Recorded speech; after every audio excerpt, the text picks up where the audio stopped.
Show me your news. Square Enix, though.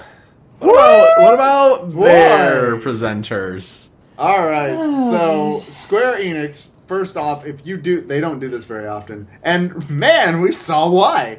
They're still back in 2010. Guys, you can show off games while you talk about them. You do not have to sit and talk about your game for 20 minutes before you show off anything.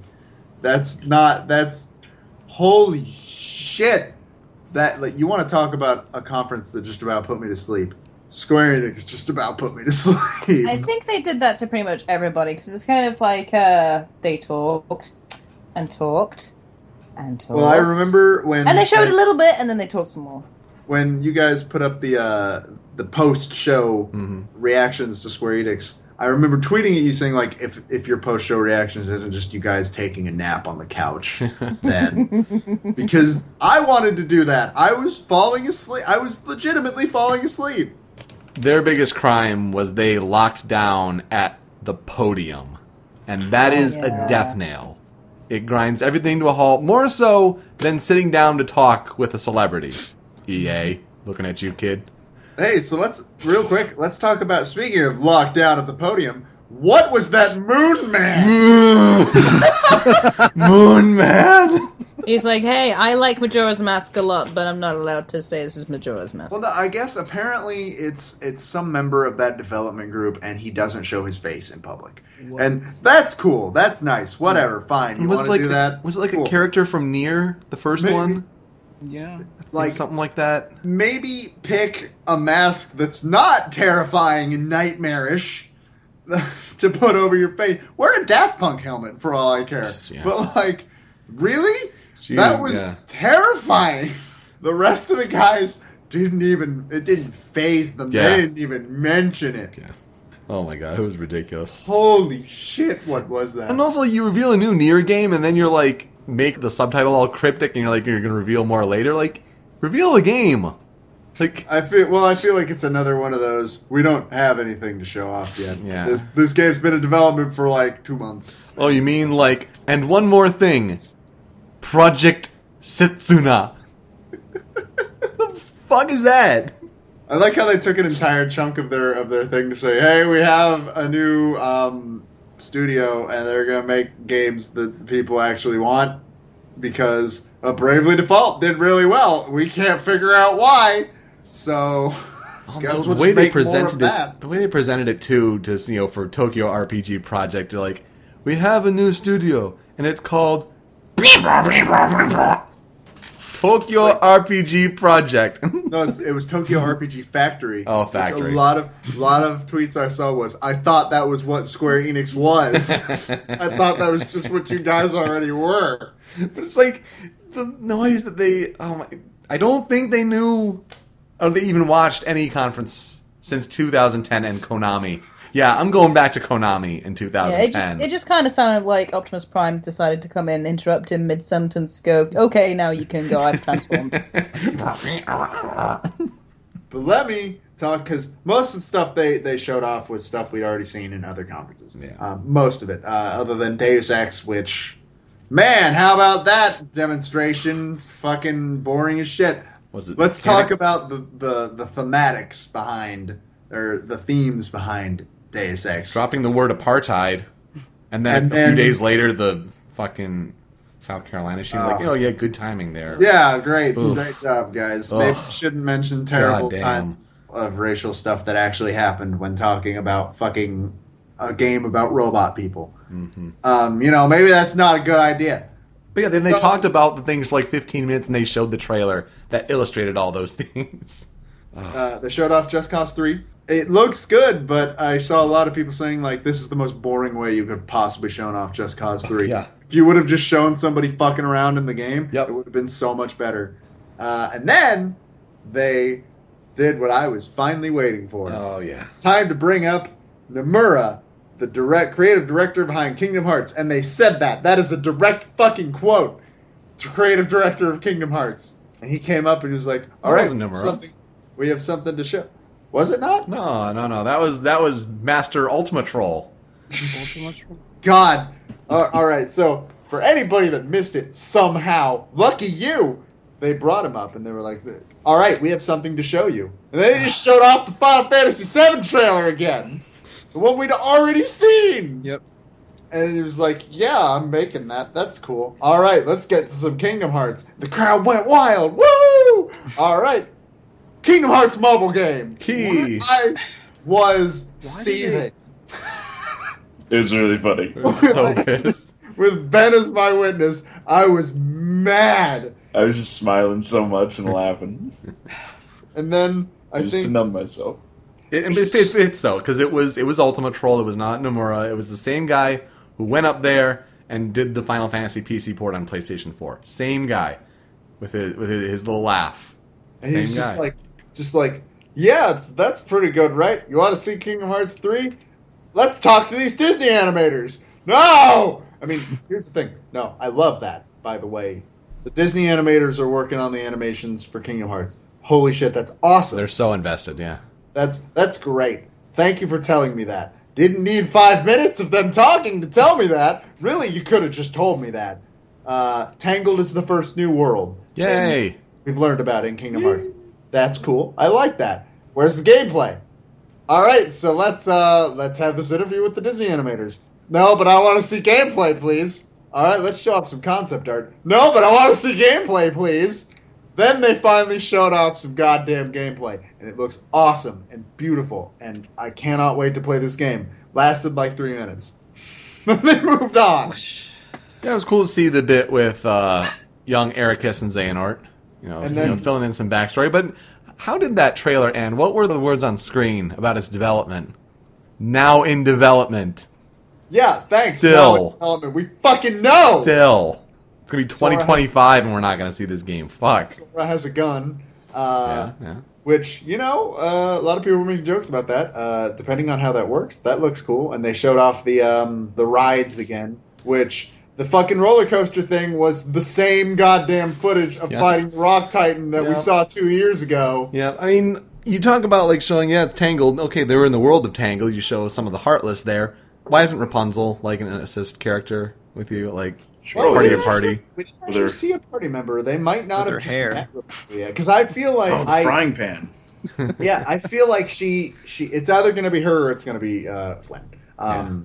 I feel like it's more likely it's going to be Flynn. Horse. Oh, if it was the horse, that's the game of the year. Game of the year. Maximus would be just the best protagonist. Horse armor DLC. Horse armor DLC. Yeah, and Disney working on this was great news. They still shouldn't have spent 5 minutes talking about that. But that was that wasn't just a problem with Kingdom Hearts though. The entirety of Square Enix could have been summed up by saying, "Guys, you can show things. You're allowed to show things. Please show things." Oh, it was miserable.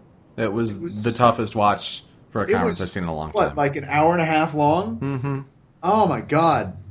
And then MoonMan came back up on stage at the end and clapped in the most awkward way possible. Oh my god, MoonMan, why? Let's wrap things up with just our general thoughts. Who do we think won E3? What are some things that we didn't really cover that we want to mention? Do you really have to ask who won E3? Do you really have to ask? Well, Sony won E3. The gamer won E3. you can ask who lost E3. Yeah, it's pretty easy to say that Sony won E3. Yeah, I think that's true, but it is going to be interesting going forward, seeing if this year for Microsoft, with the exclusives, if that closes the gap in sales. Because everyone talks that, software is king, content is king. But if Sony keeps selling PlayStation 4s based on the success of third party, and yet, their first party games are still being developed, if that gap doesn't close, that's going to be really, really interesting to see, just as a industry perspective. 2000 years is going to be an expensive year to be a gamer. Yeah.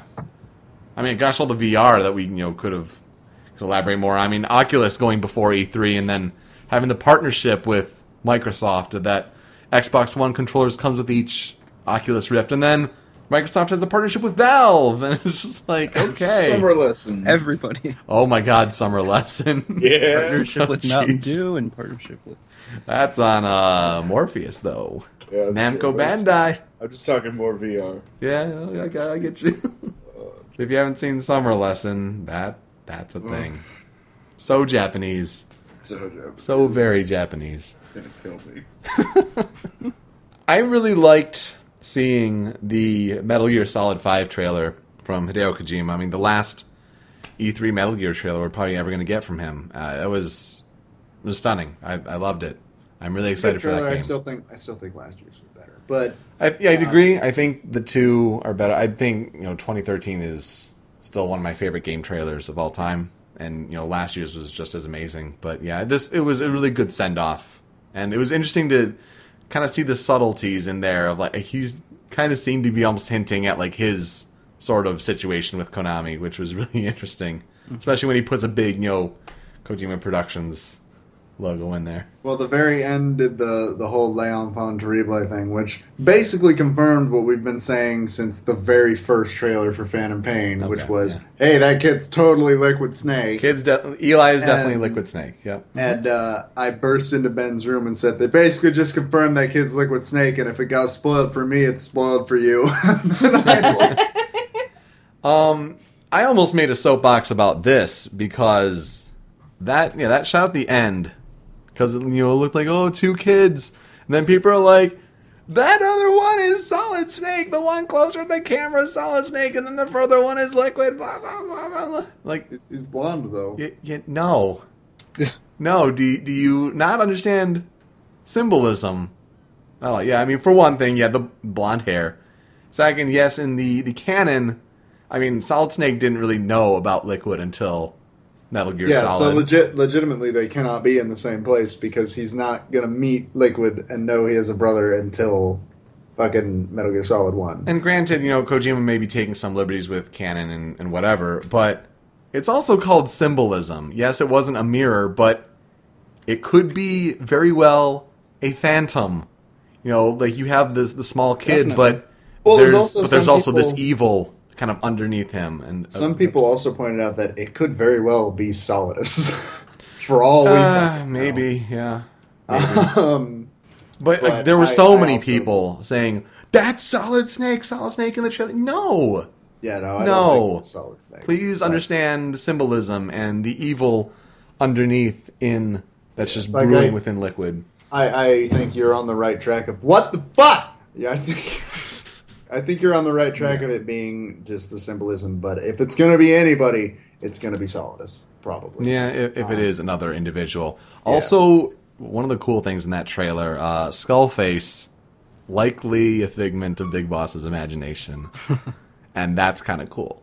Mm-hmm. Because it's that shot also right before the end where Skullface is like tipping his hat and like the camera's moving around Big Boss and then like he's gone. Like Skullface is gone. When they turn the camera enough. Skullface is just Batman. He's Batman. And like the second you turn your back, he's just gone. But I don't agree with that theory simply because then what the fuck? It's because we'll get to this in a minute. But like I just played Ground Zeroes, and then that makes a lot of things in Ground Zeroes not make any sense. I'm really excited for that game. That's really cool. One more thing I wanted to mention as a kind of takeaway from E3. The heavy reliance of the phrase pre-alpha footage when it was so very not pre-alpha footage. Just a way for game developers to say, please forgive us if this changes in any way possible. Certain games, I mean, last year, the Rainbow Six Siege reveal, where it was, rough-looking graphics and I could understand them saying pre-alpha footage, but there were so many games, and you look at this year, the big Ubisoft reveal, Ghost Recon Wildlands, that had a pre-alpha footage thing slapped on it. No possible way is that pre-alpha footage. Alpha footage? Maybe. If you don't want to call it a beta, then it's alpha, but pre-alpha? No. Maybe even, I think Need for Speed had a pre-alpha thing stuck on it. Yeah, there was no way that was pre-alpha. Give me a fucking break. Like, you have obviously put a lot of time into that game, and if you want to say alpha footage, fine, but if you want to imply that something before that, make it look more bare bones. I'd say like pre-alpha is more like, hey, this square is supposed to be a car. Yeah. This line is supposed to be the rope that's going around the at. Like, you haven't really applied a graphics engine yet, really. Yeah, basically. Like, that was ridiculous. That was something that really bothered me about this E3, and it's just, of course E3 is a big advertising thing, just to try to tell you what you're going to be playing, but... Oh, it's a giant commercial. The entire thing is a exactly, giant commercial. but, like, don't fucking bold-faced lie like that. Any other things that you want to cover on E3? So. Where was Sly 5? Yeah. Yeah, where was Sly 5? It was a good year. I'm looking forward to it next year with more possible games being shown. I'm more looking forward to it with Rachel being here. I'm looking forward to it too. But yeah, as far as the other yes or no questions, I forgot to mention for Microsoft. I mean, Halo 5 Guardians opened and closed the show. That was a yes. It opened. The updated model price card was a yes. Actually, it was a pre-E3 announcement with the 1 terabyte. HoloLens was mentioned. Yes. Teaser trailer of new Gears of War. Yes. Not a remaster. Minecraft has any sort of presence? Absolutely it did. But the rest? No. Phil Spencer did not change his outfit. He revealed the rare shirt underneath that he had in his zip-up pulley. So, no. As far as the other ones, Elder Scrolls game discussed during Bethesda that was not online. Yes! Card game. Yeah, that counts. That counts. New video footage of Kingdom Hearts 3. Yes. Another Star Wars game that's not Battlefront is revealed. Yes! Card game. That counts. And then Game in a Series revealed with the last title over 10 years ago. That's Shenmue 3. That is a yes. Fallout 4 is a yes. Last Guardian is a yes. Metroid on Wii U or 3DS. That's a yes. So, a lot of disappointments with Animal Crossing and with Elder Scrolls and Star Wars and Metroid. But otherwise, it was a really good E3, I think. But yeah, we have news to cover, so let's get into that.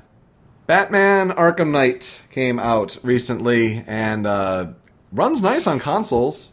I can talk a bit more about that when the games I've been playing recently, but oh man, on PC, it's a mess. They had to pull it off of Steam. It's that bad. Like, who does that? Seriously. Yeah, it's pretty bad. Didn't they cap it at a certain FPS as well, like 30 FPS? Yeah, they cap it at 30 FPS. You can unlock it if you go in and change the .ini files, which you shouldn't have to do. They have patches. It's been running really slowly. They gave it to Iron Galaxy, who I think they worked on a bit of like Killer Instinct, and a small team, like 12 people, to work on the PC port of this huge AAA game. This is some good reporting from Patrick Klepek over at Kotaku. He and Jason Schreier. I mean, people give Kotaku a lot of shit, but Patrick Klepek and Jason Schreier do the actual game journalism of most of these sites. And it's refreshing to see, talking to sources, getting the facts. One of them says, I will say it's pretty rich for WB to act like they had no idea that this game was in such a horrible state. It's been like this for months, and all of the problems that we see now are the exact same, unchanged, almost a year ago. I'm trying to think of some other game, but it was basically they were covering their ears and saying la la la la because they wanted the game to come out at that time, regardless of whether it was ready or not. They very well could have just said, all right, here's the console versions, and the PC version comes out later. Yeah. Tons of games do that. Mm-hmm. Rising did that. GTA 5 did that. Metal Gear's doing it. Metal Gear's doing that. Yeah. Tons of games do that. That is an okay thing to do. But this is Warner Brothers. This is the company that, during Arkham Origins, prioritized working on and finishing DLC before patching the main game. Yeah, it's insane. This comes also after Steam implementing the refund policy. And I'm sure they were forced to do something about it because they saw those numbers spike. Warner Brothers saw that there was a problem, and props to them for this. They're shitty still for letting it come out at all, but props to them for saying all right, we know there's a problem. They said they took it down from the marketplace. They said they will provide refunds for anybody that does not want to wait for it to be re-released when it's fixed. From everything I've read, it was handled very, very well. So that's an issue going on, and you got to be more responsible. I know if you want to hit certain dates, but be fair to the customer, especially after you're delaying it for so many times. I mean, that game was supposed to be in October, and then it got delayed, and then it delayed again. So it was ridiculous. We keep making all these really good arguments for getting rid of development deadlines. Sonic Boom and this, I think, are very more great arguments for getting rid of development deadlines. Yep. Don't think those should be a thing. If we need to make holiday of this year, well, that's not enough time to make a game. I don't care, make the game. We need to do it. My most anticipated game announcement, period, happened at Anime Expo of all places. Zero Escape 3 has been announced for Nintendo 3DS and PlayStation Vita. I'm so excited for that game. I want it so bad. Oh man, like if you play Virtue's Last Reward and you know the cliffhanger it ends on, and then you hear the stories of how like, oh well, it wasn't really popular in Japan, so it might not get made. Uchikoshi, the director's like, I've tried and I really want to do it, but it might not be in the cards for right now. And then they make a teaser website in March and have like a 4-month build-up until this date. And it's a thing. Zero Escape 3 is a thing. I can't believe I'm saying it, but holy cow. We even go back to past episodes of Show Me Your News. We talk about Operation Bluebird, a fan movement to get it going and make it happen. And that helped. That helped. It's amazing. I gotta get back to those. Yeah, definitely play those games, guys. No, those games are great. Joel, you played them? I just Yes. the story. I'm actually excited for this because by the time this comes out, I should have my capture card. So I'll be able to stream it. Well, then go check out Joel at his Twitch account, which is... It's twitch.tv/I'mAbeast78. Yeah. Where he talks about butts. Yeah, a lot. Yeah. Lots of butts. Project Cars was a game that I think was maybe initially kickstarted. Lots of years in development. So many delays. Issues with a Wii U version that was promised. Can't run 30 frames per second on Wii U. It finally came out in late May. Like less than a month after that, Project Cars 2 is already asking for money for development. I don't even know like how well the game has sold in that first month. But seriously, what the hell? Probably not that well if they still need a Kickstarter. People are mad, and rightfully so. Can you work on patches for one? Can you work on maybe some DLC for one? Can you show any support? Are you going to go announce Project Cars 3 while you're raising money for Project Cars 2? Is that how it's going to happen? This is the second Kickstarter thing I've heard of people being mad about, because I guess a couple days ago, Keiji Inafune really announced a Kickstarter for a Mighty Number 9 spinoff. And if that sounds weird to you, it should, because Mighty Number 9's not out yet. Red Ash, that's what it's called. And I think there are some connections maybe to the spiritual kind of succession, Mega Man Legends 3. Yeah. So people having their hearts toyed with. Oh my god, it's when you get certain examples of games having success, and the industry then tries to follow en masse. Use that as an example for now every game should do this. And we can throw every single idea, and of course it's going to be successful, and then some aren't. It's strange, and I just thought it'd be worth mentioning that game's only a month out. Let's make the new one. Yeah. But how will the first one do? Well, just give us your money and it'll be fine. In their defense, they need something to do. Fair enough. It is kind of customary, or it has been for a long time, of okay, the latest game just came out, let's start working on the next one. Yes. Not this is not the way to go about it. But keep it internal and don't publicize it and don't Kickstarter, Yeah, you don't tell people for years. Yeah, oh my goodness. And GameStop is also now in the industry of selling the retro games because all those mom and pop shops and eBay, well, we got to get on that piece. I remember the day they took down the GameCube aisle. Oh, that was so sad. I do too. That's a sad day. Mine still has a PS2, entire shelf of PS2 games. Some still do. Or they're just all in sleeves. And I go spend $5 and get 3 shovelware games. Yeah. If you want to get, Nintendo 64 games, you want to get Conker's Bad Fur Day for $80, go for it. Hey, you Pikachu. Hey, you Pikachu. Yeah. Mario Kart 64 for $45. That's pretty expensive. Oh my. Later. What? Sorry? I don't know what you said that at all. I don't know. I'm sorry. I've got a cough. There's just a little bug in the throat.